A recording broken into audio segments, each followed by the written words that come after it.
The LA Kings prepare to face the Anaheim Ducks, looking to do something they've only done twice all year. Plus, we discuss the interesting situation with the Kings goalies and why Quinton Byfield hasn't been called up. All that and more on this edition of Locked on LA Kings. You are Locked On Kings, your daily podcast on the Los Angeles Kings, part of the Locked On Podcast Network, your team every day.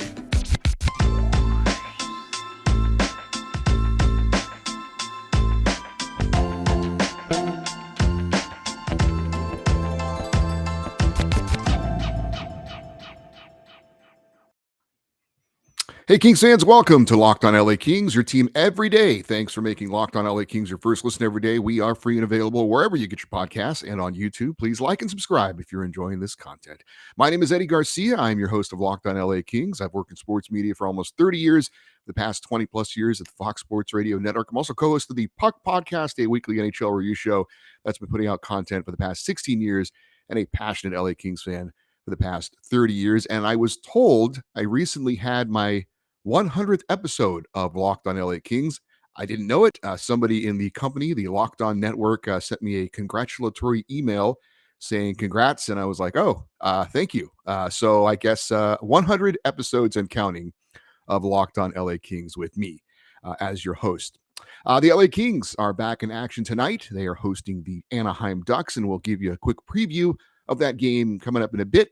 But I wanted to follow up on our interview with LA Kings insider Zach Dooley on Monday's show. If you haven't checked it out yet, I think it's something you will definitely enjoy and is worth your time.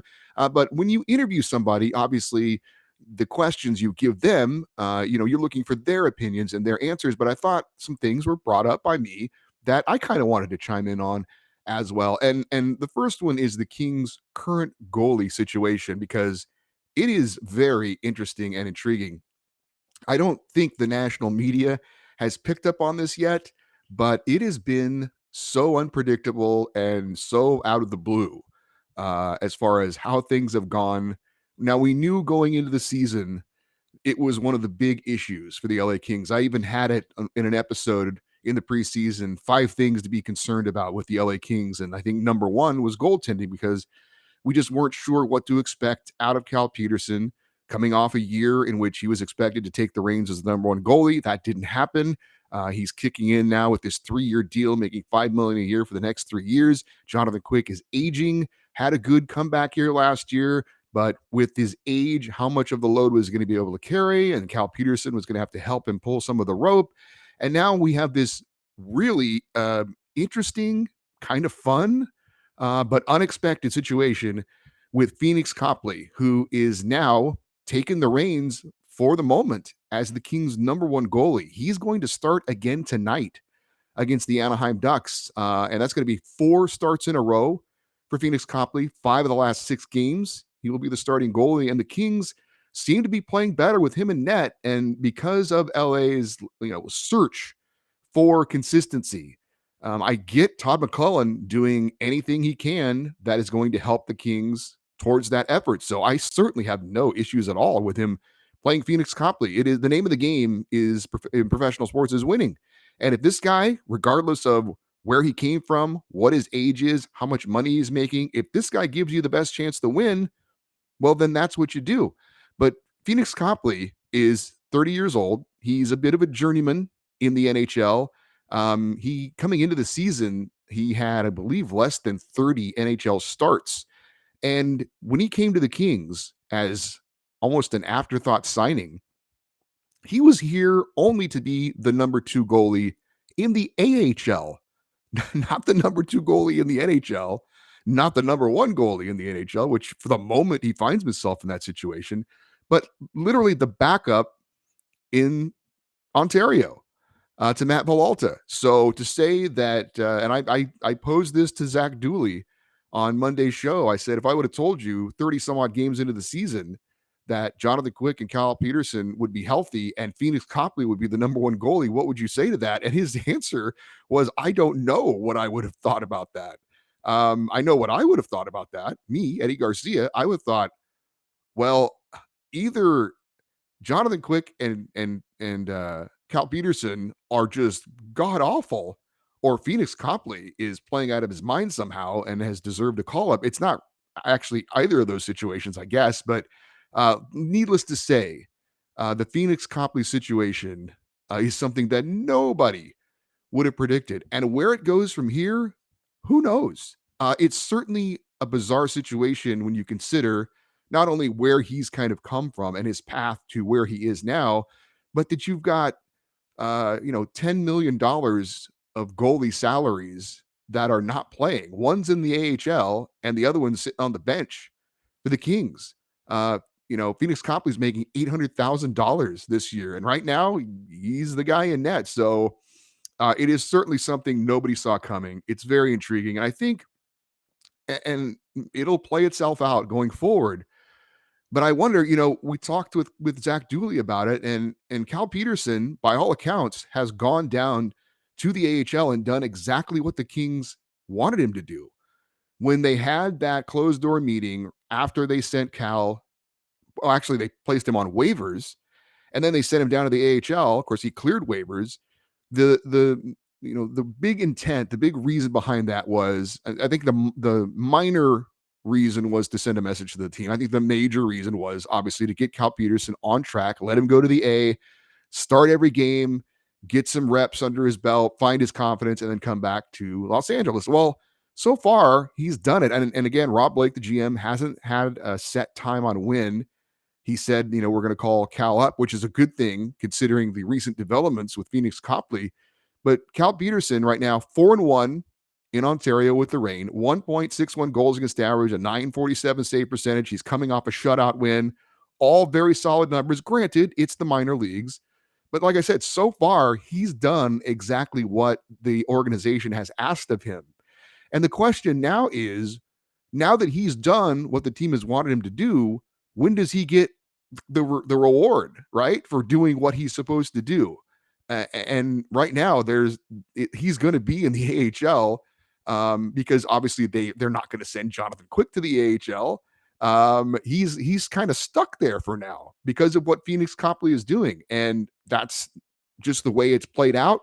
I'm sure Cal will be a pro about it and handle it and wait for his opportunity, which may or may not eventually come.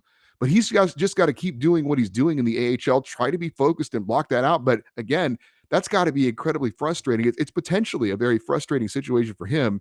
If he continues to do what he's doing with the Ontario Reign, then he has fulfilled kind of the assignment that he was given to go down to the AHL and find his game and get back on track. And now he's like, hey, I've done what I was asked to do. I'm on track. I'm ready to come back and help the Kings win and earn that salary you guys are paying me.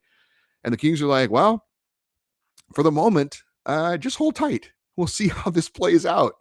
Now, the best case scenario, I suppose, would be that Pheonix Copley kind of levels off and is the goalie that he's been so far in his career. And now Cal has his big moment to come back in and almost ride in on a white horse and save the day. But we'll see how it plays out. Who would have thought this at the beginning of the year? Nobody. And again, like I talked about with Zach Dooley, this is a phenomenal opportunity for Pheonix Copley. He never dreamed he'd be in this situation, barring injuries, right? That he would get this opportunity. I talked about it going into the year. Pheonix Copley was a guy who was going to be the veteran backup to the young goalie Matt Villalta in Ontario. And if there were an emergency situation, a short-term emergency situation where Cal Peterson or Jonathan Quick either suffered an illness or a short-term injury, then he'd be called up to be the backup. Nobody foresaw him coming in under these circumstances where there were no injuries and winning the job in net for the moment. So again, it's been a crazy story. It's kind of a feel-good story, I think, in some respects. And again, it's a huge opportunity for Pheonix Copley. Kind of reminds me of Ben Scrivens back with the Kings, another guy who was a journeyman who got an opportunity, played very well, and he kind of parlayed it into, I think, another contract with, I think, Toronto. But anyway, for Pheonix Copley, he's highly motivated to stay where he is, not only because obviously he wants to play in the NHL at the highest level, be a number one goalie. That's the dream of every goaltender.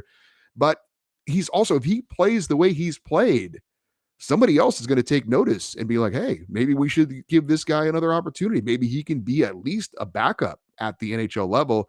And I also wonder if the Kings do decide at some point to call up Cal Peterson and send Pheonix Copley to the AHL, if he has to clear waivers for that. And I don't know that depending on how he plays, of course, when that decision is made, if he's still playing, well, if he's still playing the way he's playing now, he's not going to the AHL. Cal Peterson is going to have to sit there. But at some point, I wonder if he'd clear waivers, because there's always teams out there looking for goalie depth. A guy who has NHL experience, who's played well so far this season, he could be someone that the Kings unfortunately might lose in a waiver situation. So still a lot of hockey to be played, but it's going to be a real interesting story going forward to see how this Pheonix Copley situation plays out when Cal Peterson finally gets called up. And Jonathan Quick, I mean, we haven't even talked about him. Hall of Fame goalie, greatest goaltender in the history of the Kings, in the final year of his contract. Right now, he's playing backup to a journeyman who no one ever thought would be in the NHL for the Kings this season, being the number one goalie. So it has been a very intriguing story. I have no clue how it's going to play out, but I guess for now, we all just wish the best for Pheonix Copley. If he grabs the net and is the number one goalie and the Kings have success for him, so be it. We'll pay our number two goalie and our AHL goalie $10 million to not play. But like I said, crazy situation.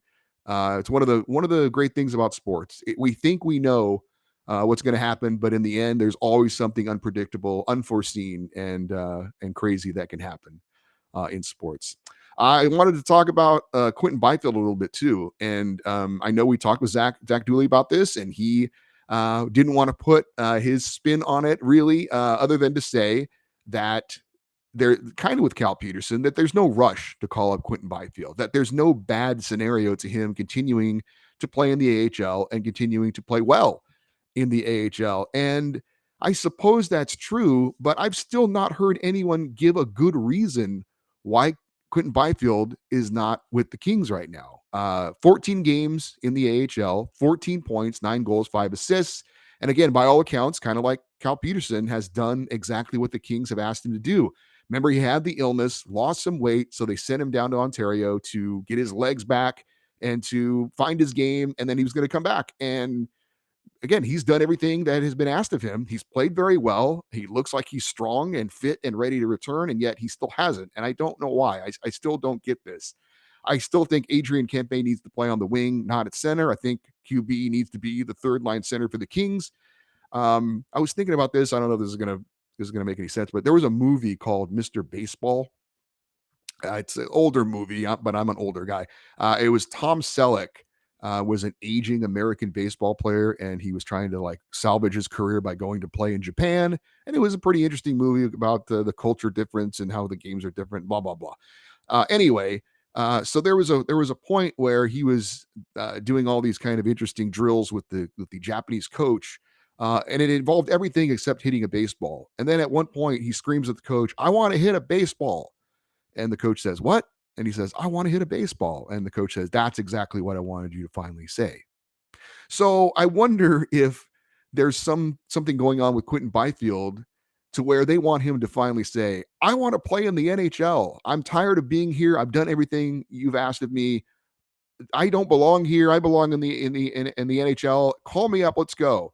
And then he never looks back. He comes to the NHL and they put him at the third line center, and he kind of takes off from there. I don't that popped in my head as the only explanation that I can really give as to why he's not back with the Kings. They've called up Rasmus Kupari and not Quinton Byfield. And I know Kupari has kind of moved around a little bit. He's played a little center, he's played a little wing. But it again, no one has really given me a good explanation as to why Quinton Byfield isn't back in the NHL or when he's coming back. So I certainly am not, behind the situation. I don't know what they're telling Quinton behind the scenes. I don't know what he's saying to them, but hopefully when it's all said and done, he is champing at the bit to get back in the NHL. And once he does, there's no looking back. So maybe they want him to ripen on the vine a little bit in the AHL. And again, like Zach Dooley said, there's no real downside to keeping him in the A, except for to, I don't know, frustrate him a little bit. And like I said, maybe that is a little bit of subtle motivation for the Kings to say, once you get back here, it's go time. right? It's time for you to take off and really be that impact player that we expected you to be when we drafted you number 2 overall in the draft. So we'll see when that happens. I would have, if I'm running the team, he'd be in an LA Kings uniform tonight, but I'm not. So we'll see how that all works out going forward for Quinton Byfield. More thoughts on what's going on with the LA Kings in a moment, but first I need to remind you that today's episode is brought to you by BetOnline.net. BetOnline.net is your number one source for sports information, stats, news, and analysis. Get the latest odds and trends for every professional and amateur league out there, from football to basketball to esports. They've got it all at BetOnline.net. And if you love sports podcasts, you can find those at BetOnline as well. It is the fastest and easiest way to get your betting fix. Head to BetOnline.net today or use your mobile device to learn more. That is BetOnline, where the game starts. A couple other things we talked about with Zach Dooley, and we mentioned the power play, or excuse me, the penalty kill for the LA Kings. Obviously, special teams were going to be important going into the season for the Kings, but we all thought it was going to be the power play and not the penalty kill. But of course, Rob Blake, the GM of the Kings, specifically called out the penalty kill after that closed door meeting with the team. And then, of course, Cal Peterson being sent down to the AHL. So clearly, when the GM specifically calls out that portion of the team and what it's not doing, then clearly that's going to be a focus. And the penalty kill seems to be getting a little bit better, as Zach Dooley pointed out, rightfully so. It's been better in key moments. Maybe on the whole, it hasn't been where the Kings want it to be, or not hasn't been. It hasn't been. Not maybe, it hasn't been. But there have been some key moments lately that is giving me a little bit of hope that things are moving in the right direction. The big penalty kills in the third period and overtime against the Bruins and against the Sharks, those have been huge in the Kings getting 2 points in back-to-back games, and they're going to need to do obviously more of that going forward. So if the penalty kill can at least, if not overall improve, which is what we want, but at least be reliable in key moments of the game, then that is progress. And I do think the penalty kill for the Kings, if they can improve upon that and just be decent at it, not be great, but just be decent at it, because they've been bad at it for so far this year, I think that's going to go a long way in the Kings being more consistent as we go forward. Also talked about this homestand for the Kings. It seems to be coming at almost a perfect opportunity. 10 of their next 13 are in Los Angeles. And as Zach Dooley pointed out, and very astutely so, the 3 road games that they have, Arizona, Colorado, and Vegas, that's to get on a plane, go play, and then come back. So even those road games are going to be easier than what we've seen with the Kings traveling, obviously, cross country, cross time zones, and those types of things. So with the Kings getting that win over Boston, playing a little bit better, getting the penalty kill in key situations, playing better, and now getting home for a significant stretch of time, it seems like this is the perfect opportunity for the Kings to get on track and get some traction and maybe get some distance between them and the teams that are following them in the standings. The Kings right now are in second place in the Pacific Division, but they played more games than the Seattle Kraken. That's a little bit more of an even race, or even I'd maybe give the edge to Seattle a little bit. Let's realistically say the Kings are in third place in the Pacific. The Kings have been fortunate that while they have struggled, the 2 teams behind them have struggled as well. The Edmonton Oilers and the Calgary Flames, also like the Kings, have not found their games. So it's almost kind of a race between those 3 to see which one of those teams will get on track first, and kind of make a move, or in the Kings' case, solidify themselves as a playoff team. I think this is the perfect opportunity for the LA Kings to do that. Coming off a big win in Boston, playing a little bit better in key situations, big homestand coming up now, some winnable games like tonight against the Ducks. It's there for the LA Kings to really get on track, start to play more consistent hockey as we approach the midway point of the NHL season. So big stretch of games for the Kings, and hopefully everything gets kicked off tonight on a positive way against the Anaheim Ducks. Also, we mentioned the Trevor Moore contract with Zach Dooley. Again, I think it's a very fair contract and a good contract for both sides.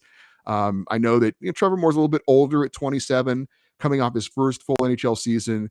But I think he's been a reliable player for the Kings. The only question I have about Trevor Moore is he's been on that second line throughout last season and this season, and they've got great chemistry with Philip Deneau and Victor Arvidsson. What if he, for whatever reason, has to play away from that line? That's the only slight concern I have because he's been so good with those two specific players.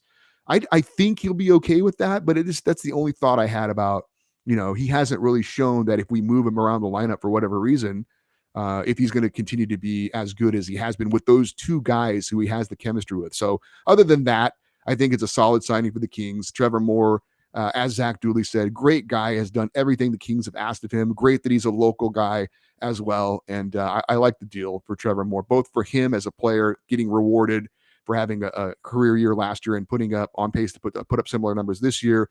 And going forward, like I said, with the salary cap going up, $4.2 million a year for a solid second, third line player is a reasonable price.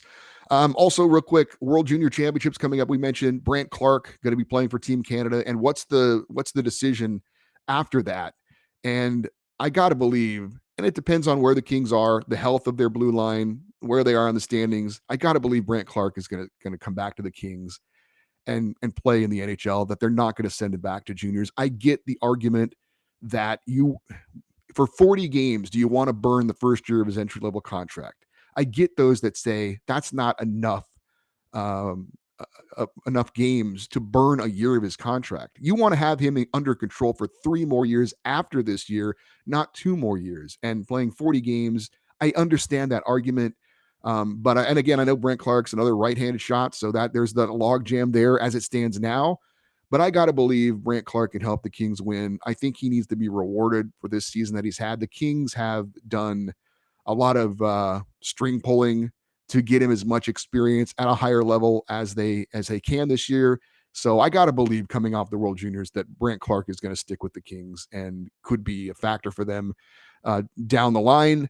We'll see how much playing time he gets. But like I said, with all the things going on with Brent Clark this year, playing the minimum number of games in the NHL, going to the AHL and conditioning assignment, now playing in the World Juniors, all this stuff to get him as much of a higher level of hockey as they can, that's going to all eventually equal into him being an NHL player. And if they burn his first year of his entry-level contract for 40 games, then so be it. I'm going to preview tonight's game against the Anaheim Ducks, but real quick, I want to invite you to check out Locked On Sports Today, the biggest stories of the day, plus instant reactions, big game recaps, and the take of the day. It's available on the Odyssey app, YouTube, and wherever you get your podcast. Check out the podcast Locked On Sports Today. So the Kings host the Anaheim Ducks tonight, looking to do something that they have only done twice this season, and that is win 3 games in a row. Ducks check in with a 9-20-3 record. Only the Blackhawks have fewer wins than the Ducks in the NHL. We talk about winnable games, and this is certainly one of those for the Kings. This is the first of 3 meetings this season between the Ducks and Kings, first of 3 freeway faceoffs. They'll also play in Anaheim on February 17th, and then again on the final day of the regular season in Anaheim. Ducks are in a rebuild right now, and they'll be led by young stars like Troy Terry and Trevor Zegras. Interesting matchup in net tonight. We talked about Pheonix Copley. The Ducks have been hit by injuries, and John Gibson and Anthony Stolars are banged up, and so Lucas Dostal is going to be the Ducks starting goalie tonight. He's started the last 2 games for them. He's won both of them. But again, an NHL matchup. This is like an AHL matchup at the beginning of the season. But Pheonix Copley against Lucas Dostal. Dostal only has 3 career NHL wins, and 2 of them have come in his last 2 starts. So he's a guy with very limited NHL experience. I believe tonight will be his 9th career NHL start. So a young goalie in net facing the Kings. It's a guy that I would imagine most of the Kings roster has not seen before. So the scouting report will be interesting. But again, Ducks have won 2 in a row with this guy, Lucas Dostal, in net, and we'll see what type of a game he plays tonight against the Los Angeles Kings. But again, a winnable game for the Kings tonight against the Ducks. Face-off set for 7:30 at Crypto.com Arena. It'll be broadcast locally on Valley Sports West, and you can listen to it on the LA Kings iHeart Audio Network. So coming up on Wednesday's show, we're going to have a full recap of the Kings game against the Ducks, obviously. Also want to remind you, and I think I may have misspoke on this, that we are going to have a feedback show this week, not on Friday, which is, it seems like we've done a lot lately, but on Thursday. I think I might have said Wednesday. The feedback show this week will be on Thursday, just like we've had for the last few weeks, because we're going to be recapping a Kings game coming up on Friday. So if you have any feedback, anything you want to comment on the Zach Dooley interview, anything you want to comment on the win over Boston, anything you want to comment on the Pheonix Copley situation, whatever it is, it could be anything. The email address is lockedoneddie@gmail.com, EDDIE, lockedoneddie@gmail.com. We're on Twitter at Locked On LA Kings, and we're on Instagram at Locked On LA Kings as well. Hey, thank you guys for watching Locked On LA Kings today. Want to invite you to also check out Locked On Sports Today. Biggest stories of the day, instant reactions, big game recaps, the take of the day. It's all on Locked On Sports Today, available on the Odyssey app and YouTube and wherever you get your podcast. I am Eddie Garcia. Thank you so much for watching today. Looking forward to talking about a Kings win over the Ducks on tomorrow's show. And as we close out the show, we always say, go Kings, go.